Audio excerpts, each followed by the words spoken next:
Now, I do have a question. A lot of people wonder Mhm. about the style. If your Springfield, which is an S style, which is Mhm. more, I'm a Strat guy. Mhm.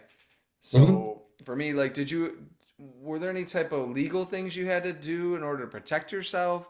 You know what I mean? From some of these bigger companies or anything? How'd that work? Well, it was learning by fire. When I first started out, I did as everyone did. I used the Fender headstock. That's what people did. And, Right. it was licensed parts. So there was always that assumption, well, if they're selling it, you can use it. Not to be true. So I remember I was out weed eating and FedEx showed up with a signature package, and it was from a law firm, excuse me, in Chicago.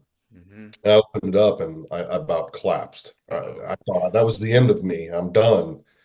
And it was a very pleasant experience. I'm going to say that. I worked with their lawyers. They told me exactly what I was doing wrong, Huh. what I could not do. And it was interesting. Not to get into big details on it, but it was, they just basically didn't want me to market the trademarks. So, but at that point, the CNC operation was getting ramped up, the bodies were already rolling.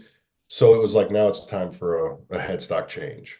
And because now I need to make this my guitar and not just a different Nash or something like that. So, You know, it's uh, important that I've always said this before, and I've said it in other episodes. mhm. Aesthetically speaking, you walk into a shop as a guitar guy, and before I even choose a guitar to play, it has to look aesthetically pleasing to my eye.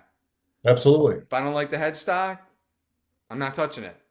I know it sounds bad, but it's just, you know what I mean? And so, how long Human did it take nature. you to redo your headstock? How long did that take to come up with that?